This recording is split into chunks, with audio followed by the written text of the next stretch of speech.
Hey guys, welcome back to the channel, and first of all, let me say, Happy Labor Day. Congratulations on being one of the people that we are celebrating during the holiday of Labor Day, because we're all out there busting our asses on the job site.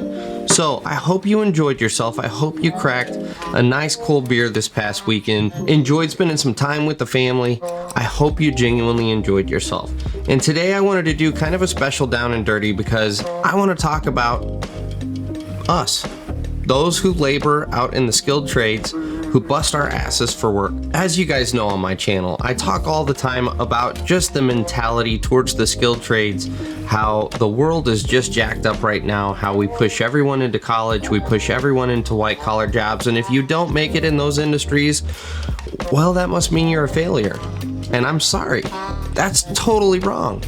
So I want to take you back this past week. Rick and I were on a job and we were working for a lawyer. He had a really nice house, really nice piece of property, and here Rick and I come along, Mr. Blue Collar and Mr. Blue Collar's friend, and we come out there and we do some work for him. And nothing against the lawyer, he didn't say anything, he was a super nice guy. This is not a knock on him by any means, but it did occur to me. Just the mentality as we were out there working for this guy, the mentality to slip into is thinking that you're lesser than because you're out there running a machine or you're out there running a chainsaw. Rick and I were out in, I don't know, I think it was running about 94, 95 degrees, ridiculous humidity. Rick was sweating so bad that he actually wore the skin off of the back of his heels because of the socks rubbing in his boots. The air conditioner went out on the skid steer I was running, so I was driving around in probably 105 degrees inside the cab of the skid. We were working in really hard conditions. And this is not me bragging because my story isn't special. We've all been in these circumstances. We've all been in these positions in our industry.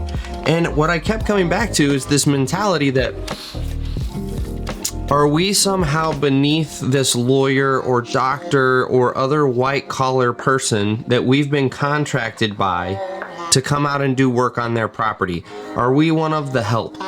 Because that's the common mentality you kind of fall into, is you're just out there as the help for the white collar crowd because we couldn't cut it in the white collar crowd, so now we just serve the white collar crowd. I'm sorry. That is the absolute worst way to look at it. It's such a false misconception. It's just all the way around, it makes me angry because here's the deal. Here's the real story. We got out there at 7:30 in the morning, working at 7:30 in the morning. We worked until about 6:30 to 7 o'clock at night because we had another job that was waiting. That was in ridiculous heat, ridiculous humidity. As I mentioned, Rick had heels, worn off on both of his feet. I was just sweating miserably hot in the cab, and we did that for 12 hours. And this is a regular day for us. And this is where I'm gonna flip that whole mentality on its head. Be proud of what you do. Because the honest truth is, those white collar guys can't do what we do. They can't. And this is not anything against them. Again, this is not meant to go, we need to grab our pitchforks and we need to grab our torches and we need to go after the white collar crowd. No, not at all. That's not what I'm saying. But what I want you to hear is be proud of what you do. You're not beneath anyone. You're not lesser than anyone. You fucking rock.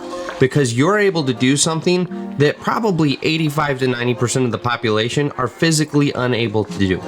Like legitimately, they would physically be incapable of doing the jobs that we do. I built a retention wall for a friend of mine for just a project that we were helping him out with. My wife and I, because my wife works just as hard as I do when we get out on these jobs where she's helping, we were out there, and again, we were running right around 93 degrees, ridiculous humidity, sun beating down on us, and we hauled these ridiculous retaining wall blocks around all freaking day. There are a lot of people in this world that would be incapable of doing that work. It's not that they don't want to do the work, it's that they're physically incapable of doing the work. And that's what I want you to hear. They can't do what we do in the trades. They're physically incapable. So instead of being down on yourself, instead of getting into this mindset where you think you've somehow missed the ball in life and you've somehow just fallen into something because you couldn't make it anywhere else, come on, take some pride. Be proud of what we do. We are the skilled trades. We are laborers. We are the people who get things done that other people are unwilling to do or physically incapable of doing. So that's all I have today. Honestly, this is super short. It's a little bit of a rant, but I think it's important that you guys hear the message. We aren't beneath anyone because we chose, keyword, chose the skilled trades. No one forced our hand. We didn't run out of options. We came into this industry because we chose to, and we're fucking awesome because we do it every day. Because there's a lot of people out there that can't. So with that being said, I hope you guys had a great Labor Day weekend. Again, if you didn't crack a beer this weekend, go crack a beer, enjoy yourself, and we'll catch you on the next one.